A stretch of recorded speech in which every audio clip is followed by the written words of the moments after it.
Hiber-Nation 122.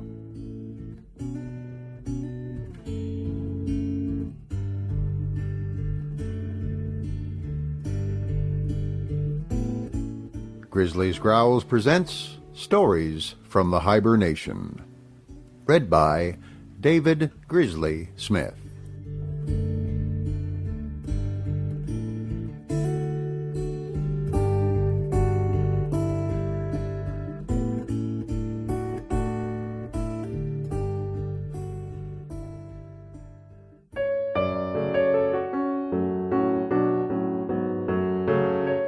John Stuart Mill, On Liberty. Read by David Grizzly Smith. Chapter 2. Of the Liberty of Thought and Discussion. Part 3. To abate the force of these considerations, an enemy of free discussion may be supposed to say that there is no necessity for mankind in general to know and understand all that can be said against or for their opinions by philosophers and theologians, that it is not needful for common men to be able to expose all the misstatements or fallacies of an ingenious opponent, that it is enough if there is always somebody capable of answering them, so that nothing likely to mislead uninstructed persons remains unrefuted, that simple minds, having been taught the obvious grounds of the truths inculcated on them, may trust to authority for the rest, and being aware that they have neither knowledge nor talent to resolve every difficulty which can be raised, may repose in the assurance that all those which have been raised have been or can be answered by those who are specially trained to the task. Conceding to this view of the subject the utmost that can be claimed for it by those most easily satisfied with the amount of understanding of truth which ought to accompany the belief of it, even so, the argument for free discussion is no way weakened. For even this doctrine acknowledges that mankind ought to have a rational assurance that all objections have been satisfactorily answered. And how are they to be answered if that which requires to be answered is not spoken? Or how can the answer be known to be satisfactory if the objectors have no opportunity of showing that it is unsatisfactory? If not the public, at least the philosophers and theologians who are to resolve the difficulties must make themselves familiar with those difficulties in their most puzzling form, and this cannot be accomplished unless they are freely stated and placed in the most advantageous light which they admit of. Now, the Catholic Church has its own way of dealing with this embarrassing problem. It makes a broad separation between those who can be permitted to receive its doctrines on conviction and those who must accept them on trust. Neither, indeed, are allowed any choice as to what they will accept, but the clergy, such at least as can be fully confided in, may admissibly and meritoriously make themselves acquainted with the arguments of opponents in order to answer them, and may, therefore, read heretical books. The laity, not unless by special permission, hard to be obtained. This discipline recognizes a knowledge of the enemy's case as beneficial to the teachers, but finds means, consistent with this, of denying it to the rest of the world, thus giving to the elites more mental culture, though not more mental freedom, than it allows to the mass. By this device it succeeds in obtaining the kind of mental superiority which its purposes require, for though culture without freedom never made a large and liberal mind, it can make a clever nisi prius advocate of a cause. But in countries professing Protestantism, this resource is denied, since Protestants hold, at least in theory, that the responsibility for the choice of religion must be borne by each for himself, and cannot be thrown off upon teachers. Besides, in the present state of the world, it is practically impossible that writings which are read by the instructed can be kept from the uninstructed. If the teachers of mankind are to be cognizant of all that they ought to know, everything must be free to be written and published without restraint. If, however, the mischievous operation of the absence of free discussion when the received opinions are true were confined to leaving men ignorant of the grounds of those opinions, it might be thought that this, if an intellectual, is no moral evil, and does not affect the worth of the opinions, regarded in their influence on the character. The fact, however, is that not only the grounds of the opinion are forgotten in the absence of discussion, but too often the meaning of the opinion itself. The words which convey it cease to suggest ideas, or suggest only a small portion of those which they were originally employed to communicate. Instead of a vivid conception and a living belief, there remain only a few phrases retained by rote, or, if any part, the shell and husk only of the meaning is retained, the finer essence being lost. The great chapter in human history which this fact occupies and fills cannot be too earnestly studied and meditated on. It is illustrated in the experience of almost all ethical doctrines and religious creeds. They are all full of meaning and vitality to those who originate them, and to the direct disciples of the originators. Their meaning continues to be felt in undiminished strength and is perhaps brought out into even fuller consciousness so long as the struggle lasts to give the doctrine or creed an ascendancy over other creeds. At last, it either prevails and becomes the general opinion, or its progress stops. It keeps possession of the ground it has gained, but ceases to spread further. When either of these results has become apparent, controversy on the subject flags and gradually dies away.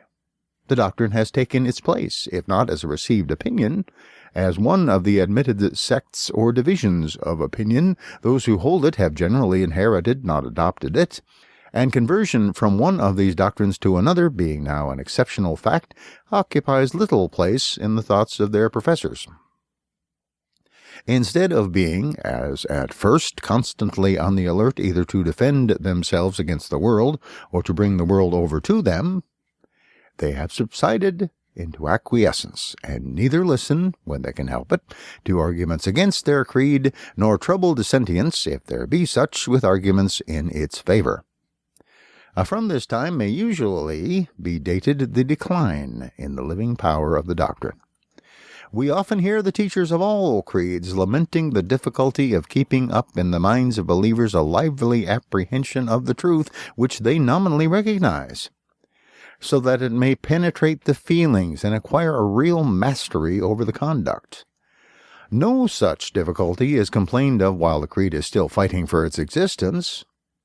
Even the weaker combatants then know and feel what they are fighting for, and the difference between it and other doctrines. And in that period of every creed's existence, not a few persons may be found who have realized its fundamental principles in all the forms of thought, have weighed and considered them in all their important bearings, have experienced the full effect on the character which belief in that creed ought to produce in a mind thoroughly imbued with it. But when it has become a hereditary creed, and to be received passively, not actively, when the mind is no longer compelled in the same degree as at first to exercise its vital powers on the questions which its belief presents to it, there is a progressive tendency to forget all of the belief except the formularies, or to give it a dull and torpid assent, as if accepting it on trust dispensed with the necessity of realizing it in consciousness, or testing it by personal experience, until it almost ceases to connect itself at all with the inner life of the human being. Then are seen the cases so frequent in this age of the world as almost to form the majority, in which the creed remains, as it were, outside the mind, encrusting and petrifying it against all other influences addressed to the higher parts of our nature, manifesting its power by not suffering any fresh and living conviction to get in, but itself doing nothing for the mind or heart, except standing sentinel over them to keep them vacant. To what an extent doctrines intrinsically fitted to make the deepest impression upon the mind may retain in it as dead beliefs without being ever realized in the imagination, the feelings or the understanding is exemplified by the manner in which the majority of believers hold the doctrines of Christianity. By Christianity I here mean what is accounted such by all churches and sects, the maxims and precepts contained in the New Testament. These are considered sacred and accepted as laws by all professing Christians. Yet it is scarcely too much to say that not one Christian in 1,000 guides or tests his individual conduct by reference to those laws. The standard to which he does refer it is the custom of his nation, his class, or his religious profession. He has thus, on the one hand, a collection of ethical maxims, which he believes to have been vouchsafed to him by infallible wisdom as rules for his government, and on the other, a set of everyday judgments and practices which go a certain length with some of those maxims, not so great a length with others, and stand in direct opposition to some, and are, on the whole, a compromise between the Christian creed and the interests and suggestions of worldly life. To the first of these standards, he gives his homage, to the other his real allegiance. All Christians believe that the blessed are the poor and humble, and those who are ill-used by the world, that it is easier for a camel to pass through the eye of a needle than for a rich man to enter the kingdom of heaven, that they should judge not, lest they be judged, that they should swear not at all, that they should love their neighbor as themselves, that if one take their cloak, they should give them their coat also, that they should take no thought for the morrow, that if they would be perfect, they should sell all that they have and give it to the poor. They're not insincere when they say they believe these things. They do believe them, as people believe what they have always heard lauded and never discussed. But in the sense of that living belief which regulates conduct, they believe these doctrines just up to the point to which it is usual to act upon them. The doctrines in their integrity are serviceable to pelt adversaries with, and it is understood that they are to be put forward when possible as the reasons for whatever people do that they think laudable. But anyone who reminded them that the maxims require an infinity of things which they never even think of doing would gain nothing but to be classed among those very unpopular characters who affect to be better than other people. The doctrines have no hold on ordinary believers, are not a power in their minds. They have a habitual respect for the sound of them, but no feeling which spreads from the words to the things signified, and forces the mind to take them in, and to make them conform to the formula.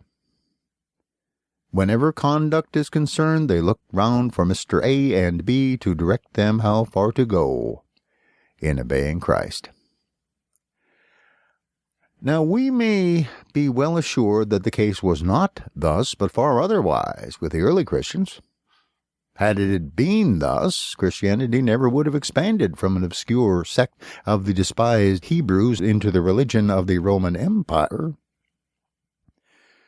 When their enemies said, "See how these Christians love one another," a remark not likely to be made by anybody now, they assuredly had a much livelier feeling of the meaning of their creed than they have ever had since. And to this cause, probably, it is chiefly owing that Christianity now makes so little progress in extending its domain, and after 18 centuries is still nearly confined to Europeans and the descendants of Europeans. Even with the strictly religious who are much in earnest about their doctrines and attach a greater amount of meaning to many of them than people in general, it commonly happens that the part which is thus comparatively active in their minds is that which was made by Calvin, or Knox, or some such person much nearer in character to themselves. The sayings of Christ coexist passively in their minds, producing hardly any effect beyond what is caused by mere listening to words so amiable and bland. There are many reasons, doubtless, why doctrines which are the badge of a sect retain more of their vitality than those common to all recognized sects, and why more pains are taken by teachers to keep their meaning alive. But one reason certainly is that the peculiar doctrines are more questioned and have to be oftener defended against open gainsayers. Both teachers and learners go to sleep at their post as soon as there is no enemy in the field. The same thing holds true, generally speaking, of all traditional doctrines, those of prudence and knowledge of life, as well as of morals or religion. All languages and literatures are full of general observations on life, both as to what it is and how to conduct oneself in it. Observations which everybody knows, which everybody repeats or hears with acquiescence, which are received as truisms, yet of which most people first truly learn the meaning when experience, generally of a painful kind, has made it a reality to them. How often, when smarting under some unforeseen misfortune or disappointment, does a person call to mind some proverb or common saying familiar to him all his life, the meaning of which, if he had ever before felt it as he does now, would have saved him from the calamity? There are indeed reasons for this, other than the absence of discussion. There are many truths of which the full meaning cannot be realized until personal experience has brought it home, but much more of the meaning, even of these, would have been understood, and what was understood would have been far more deeply impressed on the mind if the man had been accustomed to hear it argued pro and con by people who did understand it. The fatal tendency of mankind to leave off thinking about a thing when it is no longer doubtful is the cause of half their errors.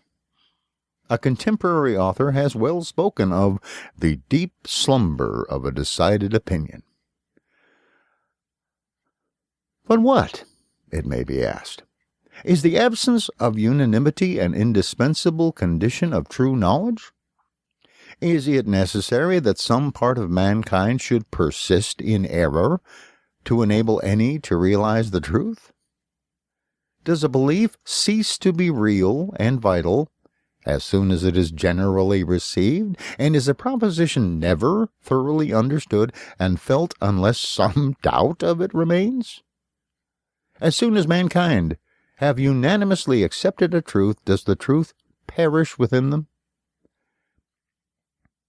The highest aim and best result of improved intelligence, it has hitherto been thought, is to unite mankind more and more in the acknowledgement of all important truths. And does the intelligence only last as long as it has not achieved its object? Do the fruits of conquest perish by the very completeness of victory? I affirm no such thing. As mankind improve, the number of doctrines which are no longer disputed or doubted will be constantly on the increase, and the well-being of mankind may almost be measured by the number and gravity of the truths which have reached the point of being uncontested. The cessation, on one question after another, of serious controversy is one of the necessary incidents of the consolidation of opinion. A consolidation is salutary in the case of true opinions, as it is dangerous and noxious when the opinions are erroneous. But, though this gradual narrowing of the bounds of diversity of opinion is necessary in both senses of the term, being at once inevitable and indispensable, we are not therefore obliged to concede that all its consequences must be beneficial. The loss of so important an aid to the intelligent and living apprehension of a truth as is afforded by the necessity of explaining it to or defending it against opponents, though not sufficient to outweigh, is no trifling drawback from the benefit of its universal recognition. Where this advantage can no longer be had, I confess I should like to see the teachers of mankind endeavoring to provide a substitute for it, some contrivance for making the difficulties of the question as present to the learner's consciousness as if they were pressed upon him by a dissentient champion, eager for his conversion. But instead of seeking contrivances for the purpose, they have lost those they formerly had. The Socratic dialects, so magnificently exemplified in the dialogues of Plato, were a contrivance of this description. They were essentially a negative discussion of the great questions of philosophy and life, directed with consummate skill to the purpose of convincing anyone who had merely adopted the commonplaces of received opinion that he did not understand the subject, that he as yet attached no definite meaning to the doctrines he professed, in order that, becoming aware of his ignorance, he might be put in the way to attain a stable belief, resting on a clear apprehension both of the meaning of the doctrines and of their evidence.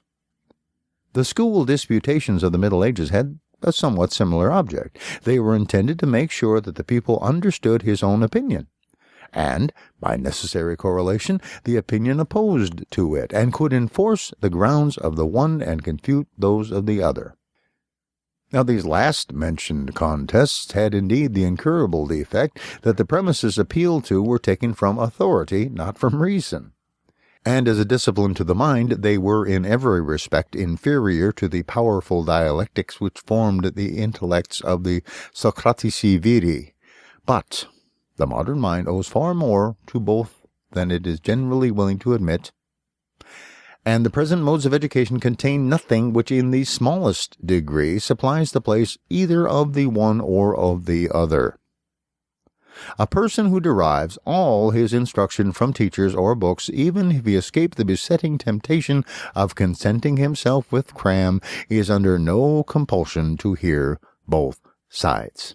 Accordingly, it is far from a frequent accomplishment, even among thinkers, to know both sides, and the weakest part of what everybody says in defense of his opinion is what he intends as a reply to antagonists. It is the fashion of the present time to disparage negative logic, that which points out weaknesses in theory or errors in practice without establishing positive truths. Now, such negative criticism would indeed be poor enough as an ultimate result, but as a means to attaining any positive knowledge or conviction worthy of the name, it cannot be valued too highly.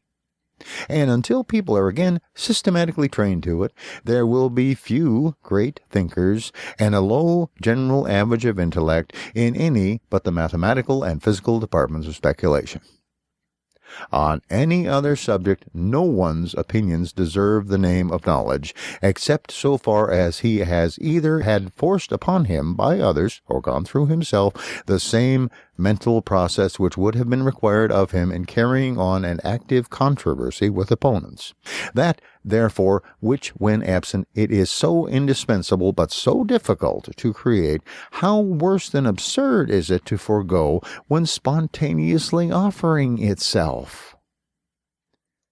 If there are any persons who contest a received opinion, or who will do so, if law or opinion will let them, let us thank them for it, open our minds to listen to them, and rejoice that there is someone to do for us what we otherwise ought, if we have any regard for either the certainty or the vitality of our convictions, to do with much greater labor for ourselves. It still remains to speak of one of the principal causes which make diversity of opinion advantageous, and will continue to do so until mankind shall have entered a stage of intellectual advancement which at present seems at an incalculable distance. We have hitherto considered only two possibilities: that the received opinion may be false, and some other opinion consequently true, or that the received opinion being true, a conflict with the opposite error is essential to a clear apprehension and deep feeling of its truth. But there is a commoner case than either of these, when the conflicting doctrines, instead of being one true and the other false, share the truth between them, and the non-conforming opinion is needed to supply the remainder of the truth, of which the received doctrine embodies only a part. Popular opinions on subjects not palpable to sense are often true, but seldom or never the whole truth. They are part of the truth, sometimes a greater, sometimes a smaller part, but exaggerated, distorted, and disjoined from the truths by which they ought to be accompanied and limited. Heretical opinions, on the other hand, are generally some of these suppressed and neglected truths, bursting the bonds which kept them down, and either seeking reconciliation with the truth contained in the common opinion or fronting it as enemies, and setting themselves up with similar exclusiveness as the whole truth. The latter case is hitherto the most frequent, as in the human mind one-sidedness has always been the rule, and many-sidedness the exception. Hence, even in revolutions of opinion, one part of the truth usually sets, while another rises. Even progress, which ought to superadd, for the most part only substitutes one partial and incomplete truth for another.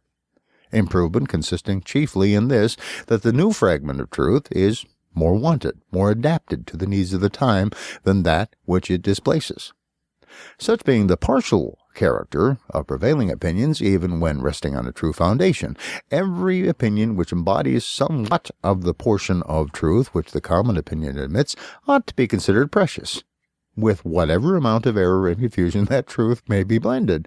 No sober judge of human affairs will feel bound to be indignant because those who force on our notice truths which we should otherwise have overlook some of those which we see.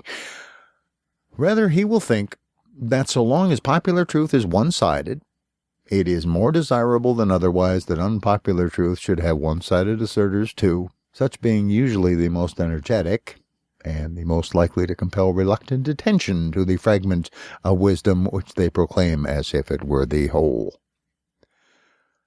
Thus, in the 18th century, when nearly all the instructed and all those of the uninstructed who were led by them were lost in admiration of what is called civilization, and of the marvels of modern science, literature, and philosophy, and while greatly overrating the amount of unlikeness between the men of modern and those of ancient times, indulged a belief that the whole of the difference was in their own favor.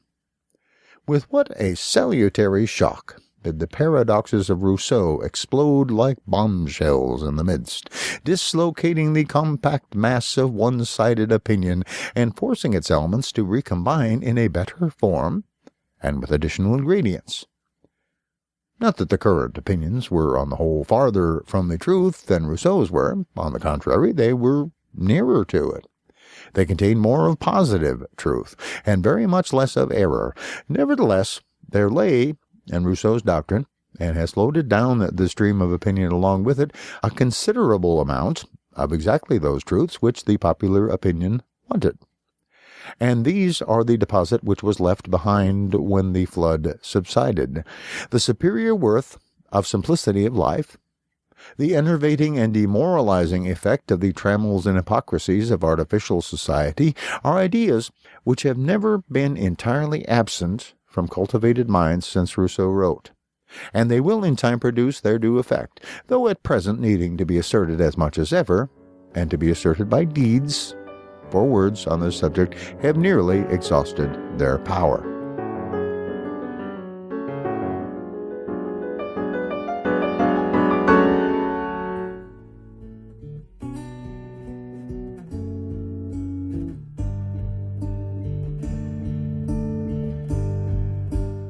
Thank you for listening to Stories from the Hiber-Nation. Comment on the website at grizzliesgrowls.com. This program is offered under a Creative Commons Attribution, Non-Commercial, No Derivatives license.